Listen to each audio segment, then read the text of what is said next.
사도행전 11장입니다. 사도행전 11장 20절에서 26절 말씀, 우리 207페이지인데요. 한 절씩 교도하도록 하겠습니다. 11장 20절. 그 중에 구브로와 구레네 몇 사람이 안디옥에 이르러 헬라인에게도 말하여 주 예수를 전파하니 주의 손이 그들과 함께 하심에 수많은 사람들이 믿고 주께 돌아오더라. 예루살렘 교회가 이 사람들의 소문을 듣고 바나바를 안디옥까지 보내니 그가 이르러 하나님의 은혜를 보고 기뻐하여 모든 사람에게 굳건한 마음으로 주와 함께 머물러 있으라 권하니, 바나바는 착한 사람이요 성령과 믿음이 충만한 사람이라. 이에 큰 무리가 주께 더하여 지더라. 바나바가 사울을 찾으러 다소에 갔죠. 만남에 안디옥에 데리고 와서 둘이 교회에 1년간 모여 있어 큰 무리를 가르쳤고, 제자들이 안디옥에서 비로소 그리스도인이라 일컬음을 받게 되었더라. 아멘. 오늘 말씀의 이 배경은 스데반 집사가 이제 순교하게 되죠. 그 사건으로 유대인들은 기독교인들을 더욱더 이제 핍박하고 이렇게 죽이려고 하는 그런 일들이 생겨나게 됩니다. 그러자 주님의 제자들이 자기가 살던 이제 고향으로 흩어지는가 하면은 이제 여러 가지 이제 도망가는 그런 많은 사람들이 있게 됩니다. 이제 그런 가운데 특이한 현상이 가는 곳마다 그들이 만난 예수 그리스도를 전했다는 거죠. 이제 그런 가운데 안디옥이라는 로마 3대 제국의 도시 가운데 하나인 이 안디옥에 어떤 유대 그리스도인들이 이방인들에게 복음을 전하는 거예요. 무명의 그리스도인이에요. 무명의 유대인 그리스도인이에요. 그가 이방인에게 이제 복음을 전하게 되고, 아마 이 소문들이 들렸던 것 같아요. 그래서 지금 이제 키프로스 지역인 구브로라고 합니다. 성경에는 바로 그 섬에 있는 그 사람들이 안디옥으로 들어오는 거예요. 안디옥 바로 앞에 있는 섬이거든요. 그래서 그쪽 섬으로 들어오고, 심지어는 북아프리카에 있는 사람들도 그 안디옥으로 모여드는 거예요. 이거는 이제 성령님의 역사라고 볼 수 있어요. 성령님이 안디옥이라는, 왜냐면 수도였거든요. 안디옥이라는 도시에 모아가지고 땅 끝까지 이제 복음을 전하게 하고자 하는 전초기지로 우리가 삼았다고 볼 수 있습니다. 선교에 있어서 중심지를 잡는 건 굉장히 중요해요. 예수님도 가버나움 지역을, 갈릴리 그 북쪽에 가버나움 지역을 선교 전략지로 잡으셨어요. 왜냐하면 거기는 사통팔달로 정말 교통이 아주 원활하게 이방인들이 오고 가는 그런 지역에 위치하고 있었거든요. 그래서 수없이 많은 사람들이 예수 그리스도의 복음을 들었던 그런 사건이 있었어요. 성령님은 그와 같처럼 지금 예루살렘이 아니라 땅끝까지로 복음을 전하기 위해서 안디옥이라는 도시를 선택해가지고 사람들을 모으셨고, 그곳에서 유대인과 이방인이 한 교회를 이루는 놀라운 역사를 이루게 됩니다. 이 소문이 남쪽에 있는 예루살렘 500km나 떨어진 그곳에 소문이 들린 거예요. 소문이 들린 거예요. 이 소문을 들으니까 예루살렘 교회가 진위를 이렇게 보기 위해서 가는 곳도 있습니다만, 이미 예루살렘 교회는 로마 백부장에게 복음이 전파되고 그 집안에 성령이 임했다는 것을 베드로를 통해서 알고 있어요. 심지어는 사마리아 지역도 빌립 집사가 가가지고 복음을 전하고 성령이 임했다는 사실 또한 알고 있었어요. 이미 그들은 성령이 너에게 임하면 예루살렘과 유다와 사마리아와 땅끝까지 이르러 내 증인이 되리라는 그 비전을 갖고 있는 사람들이에요. 이제 그런 가운데 지금 예루살렘의 복음이 전파됐고, 유다의 복음이 전파됐고, 사마리아의 복음이 전파됐어요. 그런데 저 북쪽에 안디옥이라는 도시에 유대인과 이방인이 한 교회를 이루고 있다는 놀라운 역사를 듣게 되니까 예루살렘 교회가 사람들을 갖다가 보내지 않을 수가 없는 거죠. 관심을 가질 수 없는 거죠. 그때 파송된 사람이 지금 오늘 본문의 주인공인 이제 바나바입니다. 그래서 바나바가 와서 안디옥에 보니까 은혜가 충만하고 정말 그것을 보고 기뻐하지 않을 수가 없어요. 그리고 바나바가 그 교회를 향해서 해줄 수 있는 권면은 너무나도 정확한 그 핵심적인 권면을 지금 23절에 그 안디옥에 있는 교회들에게 하는 것을 보게 됩니다. 그 결과 무리가 더 많아지게 되고, 얼마나 많았던지 그 당시 유대인들의 핍박을 피해서 이제 3차 때뿐만이 아니라 1차 선교 여행 가기 전서부터 이 사도 바울이 유대인들에게, 예루살렘 유대인들에게 핍박을 당했거든요. 그래서 자기 고향 다소라는 지역으로 가 있었어요. 거기 가서도 뭐 했겠어요? 복음을 잘했겠죠. 복음을 전했죠. 그러니까 안디옥의 교회에서 서쪽으로, 이 지금 터키 지역입니다. 해안가 따라 서쪽으로 가면 다소라는 지역이 있어요. 그러니까 너무 사람이 많으니까 바나바가 사울이 거기에 가 있는 것을 이미 알고 있었기 때문에 바나바가 직접 가가지고 사도 바울을 데려다가 함께 안디옥 교회를 섬깁니다. 그 결과 더 많은 사람이 생겨나게 되고 1년쯤이 되자 우리 하나님께서는 성령님을 통하여 바울과 바나바를 이방 선교사로 파송하는 사건이 지금 성경에 나와 있는 그런 분위기입니다. 자, 이런 가운데 오늘은 이 바나바라는 사람을 중심으로 우리가 하나님 말씀을 좀 나누려고 해요. 우리가 신앙생활하면서 정말 이 바나바 같은 사람을 주목해야 됩니다. 사도 바울만이 아니라 베드로만이 아니라 하나님이 이런 바나바를 통해서도 하나님의 놀라운 역사를 행하신다는 사실을 오늘 우리가 주목하고, 특별히 우리가 겉으로 이렇게 화려한 베드로나 바울 같은 그런 사람만 본받고자 하는 것이 아니라 정말 지속적으로 끊임없이, 그것도 꾸준히 정말 주님 앞에 쓰임받았던 정말 조용하면서도 능력 있는 이런 바나바와 같은 이런 사람들을 우리가 배움으로 신앙생활하는 저와 여러분들이 본받기를 원합니다. 그래서 이 바나바의 이 모습 가운데 오늘 우리가 주목해야 될 몇 가지 교훈들을 보고, 하나님, 우리도 성령이 우리와 함께하는 사람으로서 바나바 같은 모습을 갖게 해달라고 기도하는 이 아침이 되기 원합니다. 첫 번째 우리가 주목해야 되는 것은 뭐냐면 23절 상반절에 있습니다. 우리 한번 23절 같이 한 번 더 읽어볼까요? 그가 이르러 하나님의 은혜를 보고 기뻐하여 모든 사람에게 굳건한 마음으로 주와 함께 머물러 있으라 권하니. 여러분, 성경은 성령의 감동으로 쓰여진 거예요. 그냥 저자가 그냥 자기 생각나는 대로 쓴 것이 아니라 성령님이 그렇게 기록하도록 은혜를 줬기 때문에 기록한 겁니다. 그렇기 때문에 성령의 감동으로 쓰여진 이 하나님 말씀은 1.1에 또 가감할 게 없어요. 그리고 성령님에서 기록됐기 때문에 이 말씀 이 자체가 우리에게 영이요 생명의 말씀이에요. 하나의 말씀이에요. 자, 그런 가운데 이 바나바에 대한 그 행적을 통해서 바나바가 어떤 사람인지를 우리는 볼 수 있어요. 첫 번째 우리가 주목해야 될 말씀은 뭐냐면 바나바는 하나님의 은혜를 보고 기뻐했다는 거예요. 은혜를 보고 기뻐했다. 다른 것을 보고 기뻐하는 것이 아니라 안디옥 교회에게 임한, 그들에게 나타난 하나님의 은혜를 보고 기뻐했다고 그래요. 요즘 우리 세상에서 이런 말 하잖아요. 세상에 참 기쁠 일 없다고, 기뻐할 일이 없다고, 살 재미가 없다고, 정말 마지못해 그냥 내가 이렇게 살아간다고, 이런 말들을 사람들이 합니다. 그렇지만 오늘 하나님의 자녀인 저와 여러분들은 무엇보다도 하나님의 은혜를 볼 수 있어야 되고, 그 은혜를 기뻐할 수 있는 저와 여러분들이 되어야 한다는 거죠. 이거는 주님이 우리와 함께하고 성령님께서 함께하지 않으면 이런 안목이 생겨나질 않아요. 안목이 생겨나지 않아요. 여러분들이 이처럼 오늘 예배하러 주님 전에 나왔어요. 또 몸된 교회 안에서 함께 신앙생활하는데요. 하고 있어요. 근데 왜 이렇게 한 교회에 모이고 함께 왜 신앙생활하는가?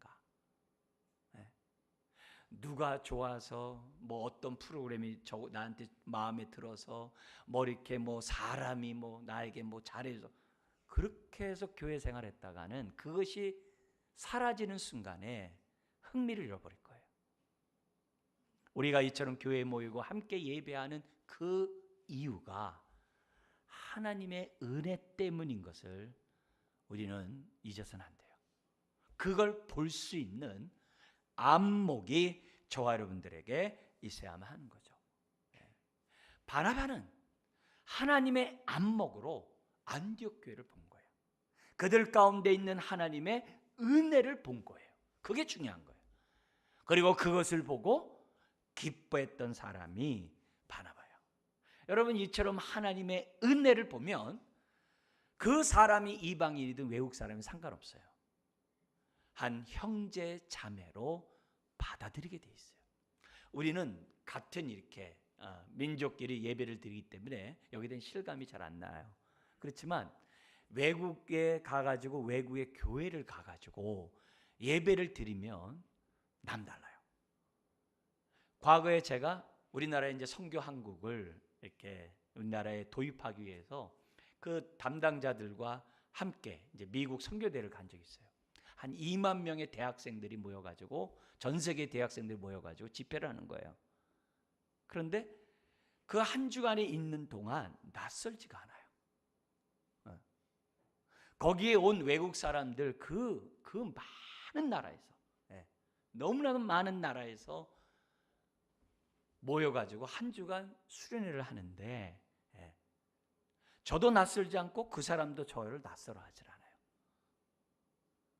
만나서 얘기하고 누구나 함께 교제하고, 어떻게 그럴 수 있냐 이게.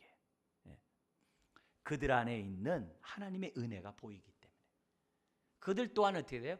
우리에게 하나님의 은혜를 보기 때문에. 은혜를 보면 민족이 중요하지 않아요. 피부색이 중요하지 않아요. 남자 여자 이런 것들이 중요하지가 않아요. 하나님의 은혜가 보면 하나가 될 수 있어요. 한 주님의 자녀들이 될 수 있다는 사실을 저와 여러분들이 잊어서는 안 됩니다. 여러분, 지금 바나바가 보고 기뻐했던 하나님의 그 은혜, 이거는 바나바뿐만이 아니라 예루살렘 그런 성도들, 바나바를 파송한 예루살렘 성도들이 얼마나 어떻게 보면은 정말 기뻐하고 정말 소망 가운데 정말 가졌던 마음이 하나님의 은혜라고 말할 수 있어요. 우리에게 임한 하나님의 은혜가 그들에게 임했다고? 그럼 또 그들을 통해서 하나님의 영광 받으신다고? 이런 속에서 바나바를 파송했을 거예요. 그리고 바나바는 가자마자 자신들이 경험했던 그 하나님의 은혜가 안디옥 교회에 있다는 사실을 보고 기뻐했다는 거죠. 이미 예루살렘 교회나 바나바 자신은요, 오순절날 성령을 받음으로써 정말 방언도 하고 하나님의 신유도 체험하고 능력들을 체험한, 땅이 진동하는 그걸 경험한 바나바예요. 뿐만 아니라 알았어요. 사마리아 지역에 성령이 임했다는 것을 들었어요. 심지어는 고넬료 로마 군인 집에도 성령이 임했다는 사실을 베드로를 통해서도 들었어요. 이 자체가 얼마나 소중한 축복인지 몰라요. 이런 축복이 안디옥 교회에 있다는 사실 그 자체로 바나바는 기뻐하고 하나님께 영광을 돌렸던 것을 보게 됩니다. 그 당시 유대인들 가운데, 유대 그리스도인들 가운데 바리새파와 같은 그리스도인들이 이런 생각을 했어요. 어떤 생각을 했냐면은 하나님의 복은 유대인을 통해서 세상에 가야 된다. 그래서 이방인들이 하나님 앞에 오려고 한다면은 유대인을 통해서 하나님께 가야 된다. 그래서 그 결과가 뭐였냐면은 이방인들도 유대인처럼 똑같이 율법을 지키고 할례를 받고 정결 의식을 해야 된다. 그런 생각을 갖고 있는 유대 그리스도인들이 있었어요. 이런 사람들은 베드로가 고넬료 로마인 집에 간 것에 대해서도 막 비판했던 사람들이에요. 이런 사람들은 이방인들만 들어오면 무조건 유대인화하려고 했던 사람들이 유대 그리스도인 가운데 있었어요. 그런데 초대 교회에서는 그런 이방인과 유대인이 중요한 게 아니에요. 하나님의 은혜가 있느냐 없느냐가 중요한 거예요. 초대교회는 하나님의 은혜로 하나가 되었지 유대인을 통해서 하나가 되지를 않았어요. 바로 이런 안목을 바나바를 통해서 오늘 주님 우리들에게 말씀하고 있습니다. 여러분, 우리들이 신앙생활하면서 우리가 무엇보다도 바나바가 보고 기뻐했던 이 기뻐하는 모습, 이게 바로 우리들의 모습이 되어야 돼요. 그래서 내 안에 있는 하나님의 은혜를 보는 것처럼 다른 사람에게 있는 하나님의 은혜를 볼 수 있는 눈을 달라고 기도하셔야 돼요. 만약에 나에게 상대방을 바라볼 때 외모를 보는 것이 아니라, 세상의 조건을 보는 게 아니라 그 사람 안에 있는 하나님의 은혜를 보고 내가 기뻐한다고 한다면 감사하셔야 돼요. 우리는 사람을 볼 때 은혜를 볼 수 있어야 돼요. 그 사람들의 외형적인 조건이나 어떤 지위를 보는 것이 아니라 그 사람 안에 있는 은혜를 봐야 돼요. 내 안에도 마찬가지예요. 내 안에 있는 은혜를 볼 수 있어요. 예를 들어서 우리가 헌신합니다, 봉사합니다, 수고합니다, 주님을 위해 희생합니다. 근데 그 희생하면서 그 희생하는 그 동기가 내 안에 있는 은혜로 말미암아 희생하고 헌신하고 봉사해야지, 내 안에 있는 은혜는 보지 않고 희생하고 헌신하면 어떻게 되겠어요? 자기 자랑이에요. 자기 과시예요. 자기 알아달라고 그래요. 그러지 못한 사람 정죄해요. 판단해요. 그거는 은혜를 보지 못하고 신앙생활하는 거예요. 그거는 그리스도의 몸을 세울 수가 없어요. 아무리 위대한 일 해도 소용이 없어요. 하나님 옆에는 오히려 파괴할 뿐이에요. 바나바를 통해서 우리에게 주시는 그 메시지는 우리 안에 있는 하나님의 은혜를 보고 우리가 교회에 몰려들어야 되고, 상대방의 은혜를 보고 교제해야 되는 거고, 내 안에 있는 은혜를 보고 섬겨야 한다는 거예요. 그걸 우리는 무엇보다도 바나바의 이런 모습을 통하여 초대교회 성도들의 신앙을 보고 또 바나바의 그런 모습을 저와 여러분들이 배우셔야만 한다는 거죠. 하나님의 은혜가 있는 그곳은 언제든지 이런 기쁨이 있다는 사실, 오늘 이 말씀을 통해 우리들이 교훈을 삼아야 합니다. 그래서 두 번째 우리가 주목해야 될, 우리가 하나님의 말씀이 23절 하반절에 있어요. 거기 보면은 기뻐하면서 모든 사람에게 굳건한 마음으로 주와 함께 머물러 있으라 권하니. 두 번째 우리가 받아야 될 것은 바나바의, 우리가 주목해야 될 것은 권면이에요. 그의 권면을 통해서 그의 신앙의 됨됨이를 할 수 있어요. 그의 권면의 내용을 통해서 바나바가 어떤 사람인 것뿐만이 아니라 신앙의 핵심, 본질, 가장 중요한 것이 무엇인지를 우리는 바나바의 권면을 통해서 배우게 됩니다. 바나바는 주님을 강조하면서 주와 함께 머물러 있으라, 이렇게 얘기를 해요. 바울의 표현은 예수 그리스도 안에 거하라 라고 표현해요. 근데 옛날 우리 성경에는 뭘로 되어 있냐면은 꽉 붙잡아라 되어 있어요. 예수 그리스도를 꽉 붙잡아라. 또 붙어 있으라. 예수께 붙어 있으라. 이렇게 번역을 했어요. 근데 좀 더 그 내용을 지금 오늘 주와 함께 머물러 있으라 하라는 이 말보다도 강한 표현이 주께 꽉 붙어 있으라는 것이, 꼭 붙어 있으라는 것이 보다도 우리에게 더 이렇게 실감 있겠죠. 근데 거기에 계속이라는 단어가 들어가 있어요. 계속 붙어 있어야죠. 정말 머리이신 주님을 끝까지 붙잡아야죠.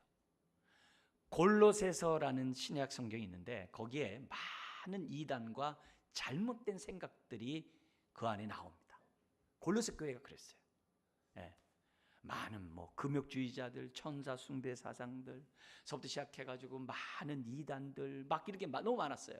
근데 그 이유를 정확하게 얘기해요. 뭐냐?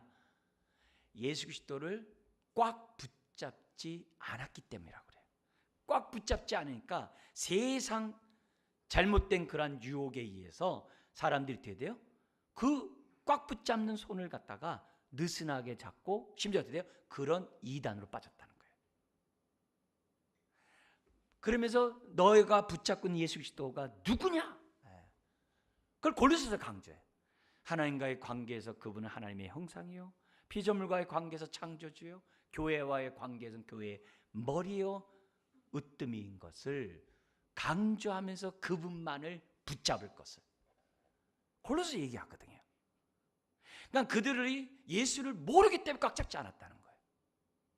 오늘 이 본문은 그들에게 뭐라고 하냐면은 너희들이 지금 주 안에 거하고 있는데 굳건한 마음으로 다른 거 필요 없다는 거예요. 필요하지도 않다는 거예요. 오직 주와 함께 머물러 있으라고. 다른 게 중요한 게 아니라는 거예요.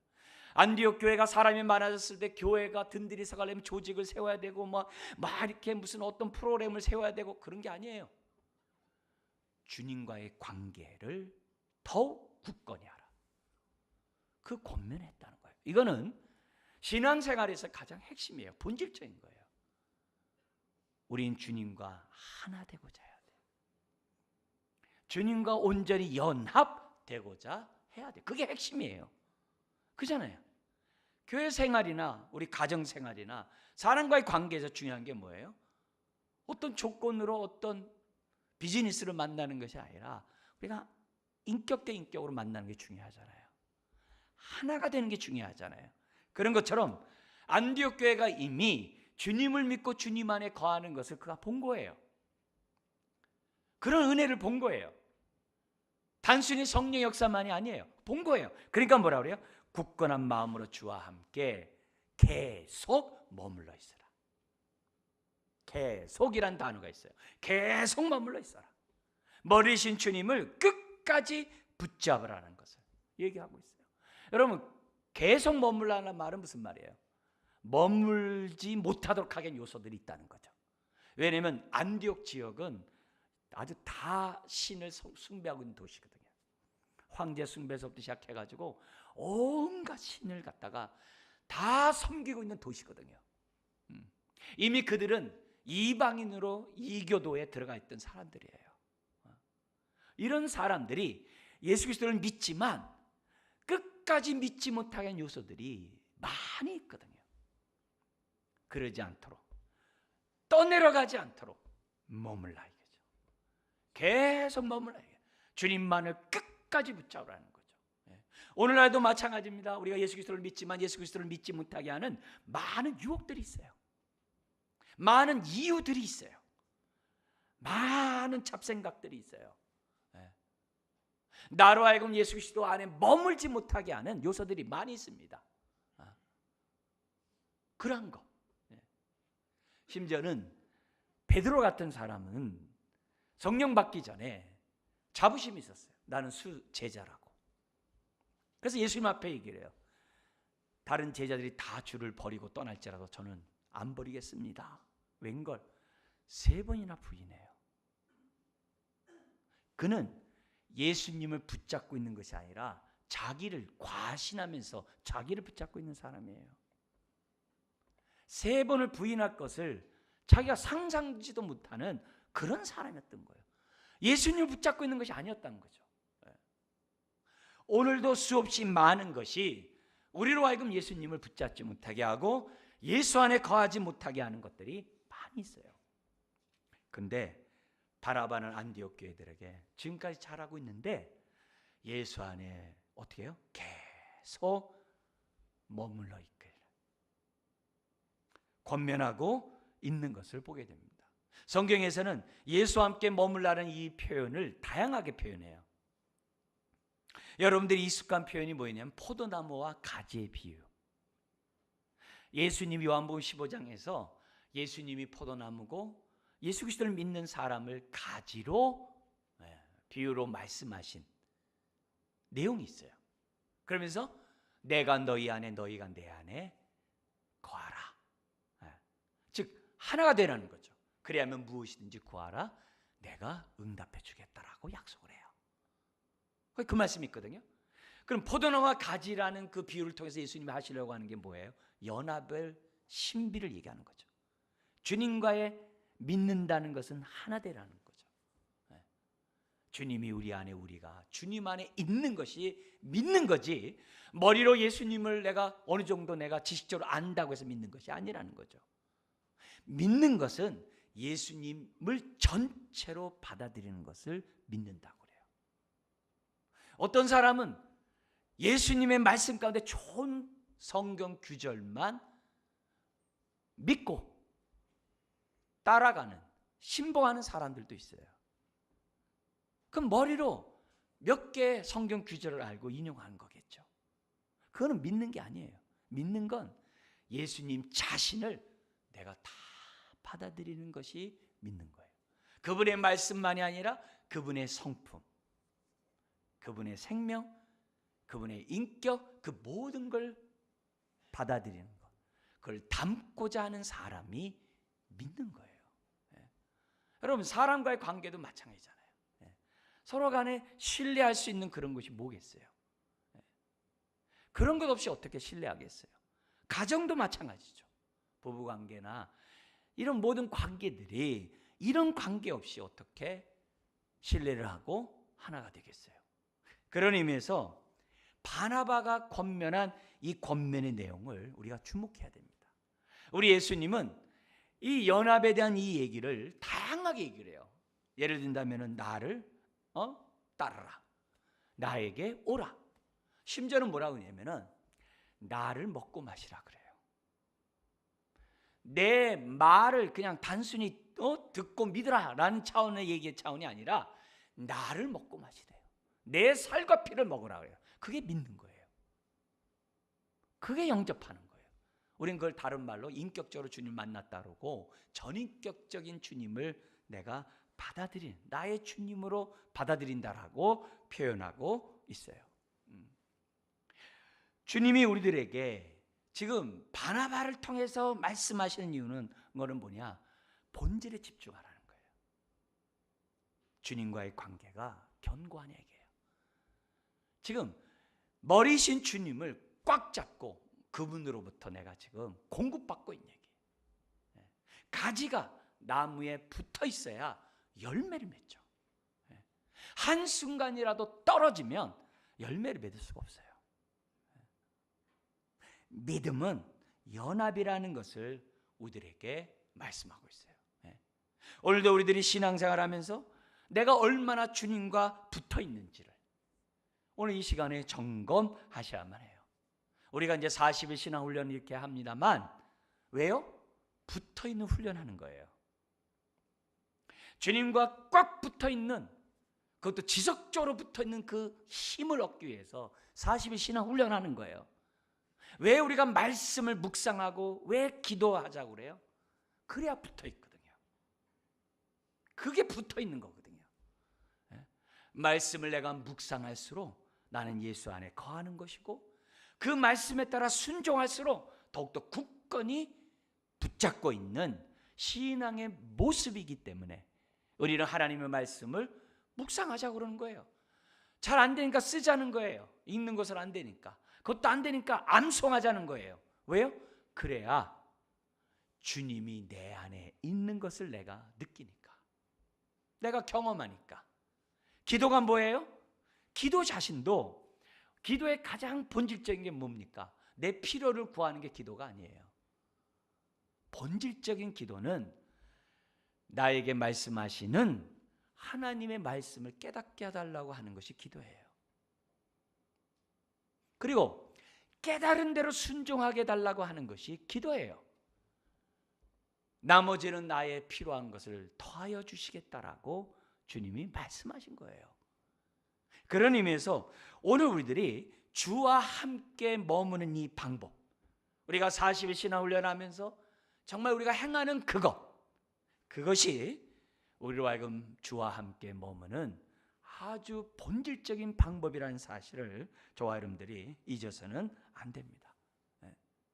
동시에 우리가 주님과 함께 머무는 사람이, 주님과 하나가 된 사람이 지체와 하나가 됩니다. 주님과 친밀한 사람이 사람들과의 관계가 친밀합니다. 내가 주님과의 관계가 친밀한지 아닌지는 사람과의 관계를 보면 알아요. 관계를 보면 알아요. 자, 그런데 여러분, 오늘 이 정말 바나바가 그 교회를 향해서 한 이 권면이 정말 그 안디옥 교회만이 아니라 오늘 우리들에게도 본질적인 이런 권면이었다는 사실을 기억하고 하나님 앞에서 우리가 온전히 첫부침 받은 자로 저와 여러분들이 살아가는 우리가 돼야 한다는 거예요. 그래서 이 바나바의 이 권면을 두 번째 교훈으로 우리가 주목하고 세 번째 자연스럽게 넘어가는 게 있어요. 그게 뭐냐면 24절입니다. 24절 우리 한번 읽겠습니다. 바나바는 착한 사람이요 성령과 믿음이 충만한 사람이라. 이에 큰 무리가 주께 더하여 지더라. 여러분, 주님과 함께 머물러 있을 때 뭐가 나오냐면 주님의 성품이 따라와요. 주님의 생명과 함께 성품이 따라와요. 주님을 꽉 잡으면 잡을수록 주님과 연합될수록 주님의 성품이, 주님의 인격이 같이 들어와요. 그래서 나타나는 그 열매가 착함이에요. 착함이에요. 그래서 이 착함이라는 이 단어는 우리 믿는 저와 여러분들 모두가 가져야 될 성품입니다. 성품이에요. 근데 우리는 이 착한 사람이라는 이 표현을 갖다가 사실 우리는 쉽게 다양하게 씁니다. 남을 소개할 때도 아우 저 사람 굉장히 착한 사람이야. 근데요, 세상에서 쓰는 이 착함과 성경에서 쓰는 착함이 결이 좀 달라요. 질이 좀 달라요. 이 착함을 다른 성경에서는 선함이라고 번역을 해요. 그러니까 선함과 착함이라는 단어가 같은데요, 이 유대인들에게 있어서 이 선함이란 단어는 우리가 그렇게 자주 사용하는 그런 선함 같이 쓰질 않아요. 뭔가 자신들보다 뛰어나고 이렇게 탁월한 그런 사람들에게 이 선함이란 단어를 씁니다. 한 예가 예수님이 제자들과 함께 가고 있는데 마가복음 10장 17절 이하입니다. 길에서 한 사람이 달려와가지고 무릎을 꿇고 묻습니다. 뭐라고 묻냐면은 선한 선생님이요, 그래요. 선한 선생님이요, 내가 무엇을 하여야 영생을 얻으리까? 우리 예수님의 반응이 뭐였죠? 선한 선생님이요 했는데 18절에 이렇게 얘기합니다. 같이 한번 읽겠습니다. 예수께서 이르시되 내가 어찌하여 나를 선하다 일컫느냐? 하나님 한 분 외에는 선한 이가 없느니라. 여러분, 이 말을 오해하면 안 돼요. 예수님이 선한 분이에요? 선한 분 아니에요? 선한 분이죠. 근데 왜 예수님이 이렇게 말했을까요? 왜 나를 선하다 일컫느냐? 하나님 한 분 외에는 선한 이가 없다라고 왜 그랬을까요? 예수님 자신이 선한데, 우리가 주목해야 될 것은 이 부자 청년 관원이 사용하는 선함보다 하나님이 원하시고 하나님이 사용하는 선함은 그들의 수준을 뛰어넘는다는 거예요. 성경에서 착함, 선함은 하나님의 성품이라는 거예요. 하나님의 성품이라는 거예요. 하나님을 경외하지도 않고 믿지 않는 사람의 선함과 착함과 다른 착함이에요. 예수님은 유대인들이 뭔가 자기네들보다 뛰어나고 탁월하고 그런 사람들에게 묻힐 정도의 그 선함이 아니라 하나님에 대한 성품이 선함이라고 얘기하므로 뭘 얘기하는 거예요? 그런 말을 쓸 때는요, 수준을 좀 높이라는 거예요. 어디까지요? 하나님까지. 그런 예수님이 오늘 바나바를 뭐라고 얘기하신다고요? 바나바는 어떤 사람이요? 착한 사람이래요. 바나바는 착한 사람이래요. 여러분, 이거는 다른 그냥 일반적인 사람들, 저 사람 착한 사람이야, 그 수준이 아니에요. 여기에 바나바의 착함은 하나님의 성품이에요. 그는 하나님의 선한 착한 성품을 온전히 갖고 있는 사람이라는 평가예요. 여러분, 지금 성령이 감동으로 쓰여진 말씀이라고 그랬어요. 근데 어떻게 바나바가 이렇게 착한 사람이 될 수 있느냐? 그 이유가 뒷귀절에 나와요. 뭐가 충만한 사람이래요? 성령과 믿음이 충만한 사람이기 때문에. 선함은, 착함은 겉으로 나타난 그의 언행이에요. 근데 이렇게 하게 된 그 배경의 동기는 성령과 믿음이 충만했기 때문이라는 거예요. 그가 성령과 믿음이 충만한 사람이었기 때문에 그는 다른 사람에게 어떻게 돼요? 선함으로 나타났다는 거예요. 여러분, 이 선함은 바나바의 삶의 모습을 보면 이런 모습이 선한 모습이구나 라고 하는 교훈을 우리들이 얻을 수 있어요. 여러분, 바나바에 대한 이해 없는 분을 잠깐 돕기위해서 말씀드린다면, 바나바는 레위 사람이라 그랬어요. 레위인들은 성전 기능과 같은 성전을 섬기는데 구별된 이스라엘 민족 가운데 구별된 지파예요. 그러니까 굉장히 구별된 지파 가운데 속해 있는 레위 사람인 것을 우리에게 보여주고 있고요. 뿐만 아니라 그의 고향은 구브로, 아까 사이프러스 안디옥 앞에 있는 섬나라죠. 거기에 구브로 출신이에요. 즉 헬라어를 사용하는 헬라파 유대인이에요. 본토 유대인이 아니에요. 히브리어를 사용하는 본토 유대인이 아니에요. 자, 그런데 그의 이름이 어디에 처음 나오냐면은 사도행전 4장 37절에 자기 재산을 다 팔아가지고 가난한 자에게 다 준 사람으로 바나바라는 이름이 처음 나와요. 그런데 이것 때문에 사도 바울이 고린도 교회에게 편지를 쓰면서 바나바 얘기를 해요. 근데 바나바 얘기를 하면서 무슨 얘기를 하냐면은 나와 바나바만 일하지 아니할 권리가 없겠느냐라는 말이 나와요. 이 말이 무슨 말이냐면은 바울이 이제 개척을 하면서 이제 교회를 세워가잖아요. 그럼 다 초신자잖아요. 근데 초신자들에게 나의 생계비와 사역비를 달라고 얘기할 수가 없잖아요. 그잖아요. 그러니까 빌립보와 같은 이런 교회들이 선교비를 보내줘요. 근데 하도 이동하다 보니까 선교비가 제대로 전달이 안 돼요. 그러니까 어떻게 돼요? 바울과 바나바가 일을 하면서 선교 사역을 해요. 지금 그 얘기하는 거예요. 바나바가 자기 재산을 다 남의 사에게 줬기 때문에 지금 어떻게 돼요? 원래 바울도 부자예요. 그 집안이. 그러나 그는 그게 아니에요.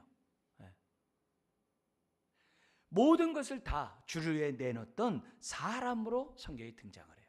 그러니까 그 안에 있는 탐심 때문에 주님 앞에 머무는데 방해되는 요인이 없는 거예요. 그만큼 자기 삶을 온전히 주님께 맡긴 사람으로 등장을 하고 있어요. 뿐만 아니라 이 사람의 그 착함이 어디에서 나오냐면 대인관계에서 이렇게 나타납니다.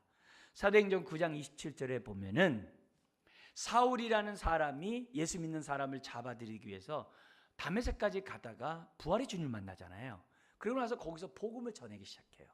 그리고 아라비아 광야 가서 3년 동안 복음 사역을 하다가 이제 돌아와요. 그리고 나서 예수님의 제자들을 만나기 위해서 예루살렘에 옵니다. 베드로나 이런 사람 만나가지고 예수님에 대한 이런 말씀들을 좀 나누기 위해서 와요.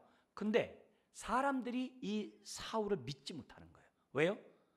저 사람이 위장으로 나 예수 믿는다라고 해놓고 자기네 다 잡아갈까 봐. 왜? 옛날에 아주 그냥 예수 믿는 사람을 핍박했던 사람이었거든요. 근데 이런 사울을 있는 그대로 받아주고, 이 사울을 이제 사도 바울입니다. 그 당시 예수님의 제자들에게 연결해주고 함께 교제하게 만든 당사자가 누구냐? 바나바예요. 그래서 착함이 뭐냐? 성경에서 착함이 뭐냐? 하나님의 성품인데, 하나님의 성품 가운데 우리가 착한 성품이 뭐 있어요? 선한 성품이 뭐 있어요? 탕자를 있는 그대로 받아주는 그 마음이죠. 탕자 같은 모든 제사를 다 탕진하고, 부모님 일찍 돌아가셔서 빨리 나에게 재산 물려달라고 했던 이 탕자를 있는 그대로 안아주는 분이 하나님이거든요. 그게 착함이에요.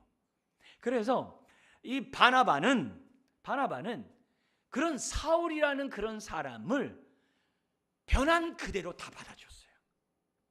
우리 표현을 쓴다면 다 용납하고 이해하고 배려하고 섬기는 성품이 착함이에요. 그리고 사람과의 관계에서 이 바나바가 다 헌신을 해요. 헌신합니다. 심지어는 안디옥 교회에 가서도 제일 먼저 파송받아 가지고 간 이유가 다른 게 아니에요. 왜냐하면 바나바는 헬라파 유대 그리스도인이거든요. 히브리파 유대 그리스도인이 아니에요.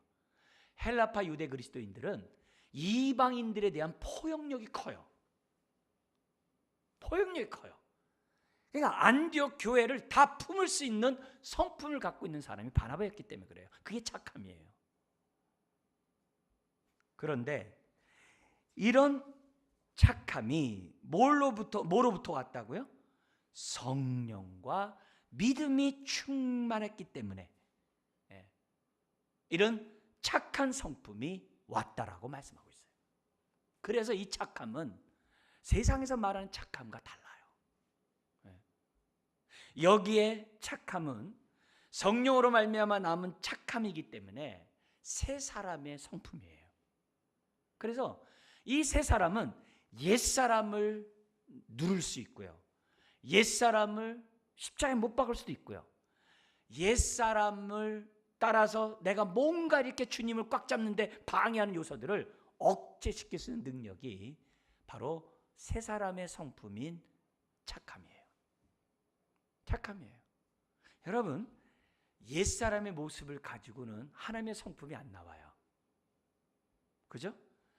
이 하나님의 성품은, 이 착함은 성령으로 말미암아 주어진 하나님의 성품이라는 사실을 저와 여러분들이 잊지 말아야 돼요.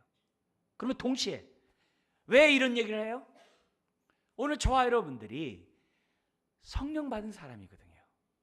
예수 그리스도를 믿는 사람은 성령 받지 않으면 안 돼요.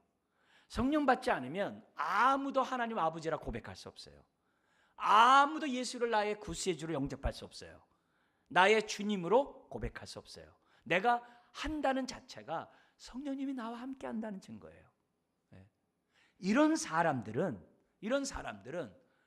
뭐가 나타나야 되는 거예요?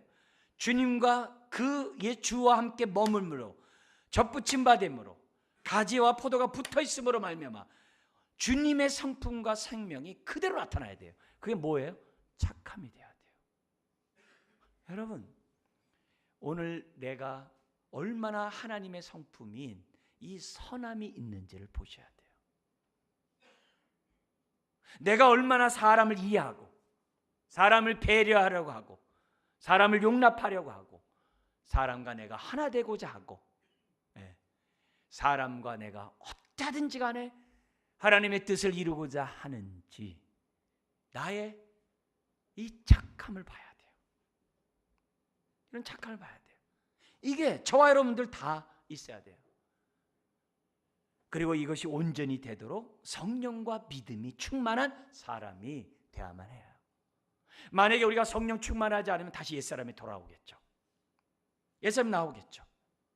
어떤 옛사람이에요? 예를 들면 바나바와 같이 자기 재산 다 팔았어요. 가난주였어요. 성령 충만하면서 선함이 드러났어요. 구제를 통해서.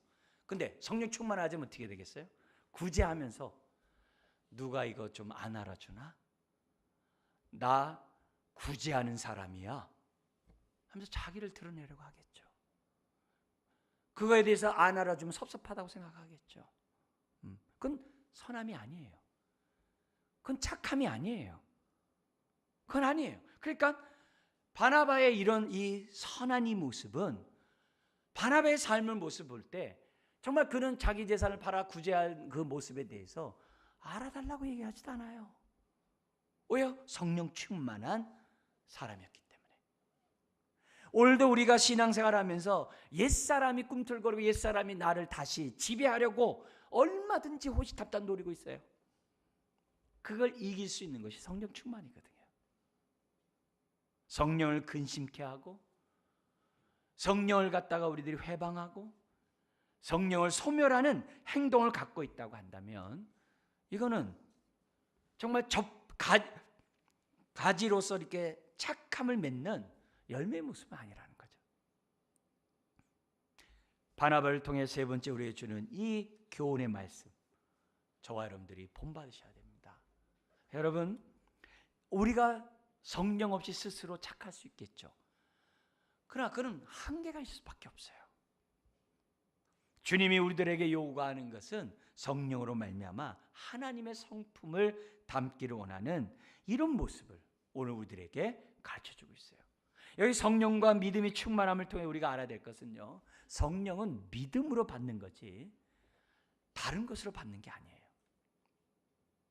바울이 갈라디아 교회에게 3장에서 이런 얘기를 해요.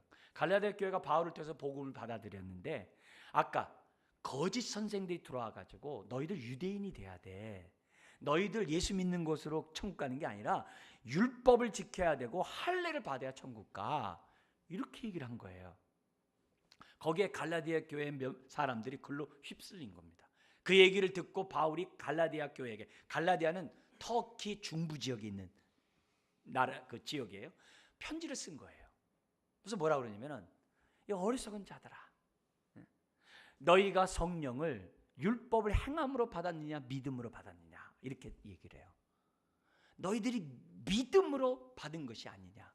근데 어찌 다시 성령으로 시작했다가 육체로 마치려고 하느냐? 왜 할례를 받아야 되고 율법을 지켜야 되는 대로 미혹되느냐? 왜 예수 그리스도 안에 머물지 못하고 거기서 떠내려가고 있느냐? 이렇게 책망한 거예요. 그런 규제를 하거든요. 그러니까 이런 모습 속에서 우리들에게 요구하고 있는 것은, 우리가 성령의 충만함은 우리의 믿음에 달려있다는 거예요. 우리가 왜 날마다 하나님 말씀을 묵상하고 신앙이 자라가야 됩니까? 그래야 믿음이 커지거든요. 믿음이 커지면 어떤 은혜가 있어요? 성령 그만큼 충만해지거든요. 성령이 충만하면 또 어떤 은혜가 있어요? 하나님의 착함이 온전히 드러나거든요. 근데 믿음이 작고 성령 충만하지도 않으면 내가 착함이 나타났다가도 어떻게 돼요? 말라버리겠죠. 공급이 제대로 안 되니까. 또 착함이라는 열매가 맺는 것 같은데 옛날에 옛사람의 성품이 확 드러나가지고 내 삶을 막 어지럽게 하겠죠. 그래서 오늘 이 메시지 통해서 우리에게 얘기하는 거예요. 우리들의 믿음의 분량만큼 성령 충만하고 성령의 충만함의 분량만큼 착함이 드러나니 하나님 앞에서 바나바와 같이 성령과 믿음이 충만해서 하나님의 성품이 자기에게뿐만이 아니라 다른 사람에게, 공동체에게 나타날 수 있도록 하라. 그 내용이 세 번째 권면의 말씀이에요. 그 결과 24절 하반절에 어떻게 되어 있습니까? 우리 24절 한번 같이 읽겠습니다. 바나바는 착한 사람이요 성령과 믿음이 충만한 사람이라 이에 큰 무리가 주께 더하여 지더라. 얼마나 많았는지 자기 혼자 다 못해요. 그래서 다소 지역에 있는 바울을 찾아가서 데려다가 같이 1년간 목회를 하고, 때가 되매 1년 후에 바울과 바나바는 세계 이방 선교사로 파송을 받는 이런 사건이 13장에 기록되어 있습니다. 여러분, 오늘 이 말씀을 통해서 다시 한번 오늘 저와 여러분들을 위해서 기도할 내용이 뭐냐? 주님, 바나바 같은 안목을 갖게 해주십시오. 어떤 안목이요? 하나님의 은혜를 볼 수 있는 안목. 나에게뿐만 아니라 다른 사람에게 은혜를 볼 수 있는 안목을 가져서 내가 주님 섬기는 것도 은혜 때문에, 남의 그 모든 것을 정말 함께 기뻐할 수 있는 것도 은혜 때문에, 남이 막 왕성하게 한다고 막 시기하고 질투하고 그런 게 아니라, 평가절하는 게 아니라 함께 기뻐할 수 있는 그런 안목을 달라고. 뿐만 아니라 우리의 말이, 우리의 권면이 바나바와 같이 해달라고. 본질적인 것, 주님 안에 온전히 거하는 것, 머리이신 주님을 꽉 붙잡되 지속적으로 계속해서 붙잡는 그런 자가 되게 달라고. 뿐만 아니라 우리들의 언행, 심사 모든 것이 하나님의 성품이 드러나도록, 착함이, 선함이 드러날 수 있도록 저와 여러분들이 기도해야 될 줄 믿습니다. 특별히 저와 같은 목회자, 또 먼저 믿은 사람들이 이 착함이 많아서 사람들을 다 포용할 수 있도록 해달라고, 그런 성령의 충만한 은혜 달라고 기도해 주시기 부탁드립니다. 기도하겠습니다. 하나님 아버지, 오늘도 바나바의 모습을 통하여 성령의 인도를 받는 사람들이 어떠한 안목과 어떠한 말과 어떠한 삶을 살아야 하는지 우리로 하여금 보게 하시니 감사합니다. 이것이 주님 믿는 사람이요, 주님을 영접한 사람이요, 주님과 하나 된 사람의 모습이요, 또한 가정과 교회의 모습인 것을 우리가 봅니다. 주여, 이 안디옥 교회 같은 이런 은혜가 있게 해 주시고 바나바 같은 이런 사람들 되게 하여 주옵소서. 믿사오며 예수님의 이름으로 기도드리옵나이다. 아멘.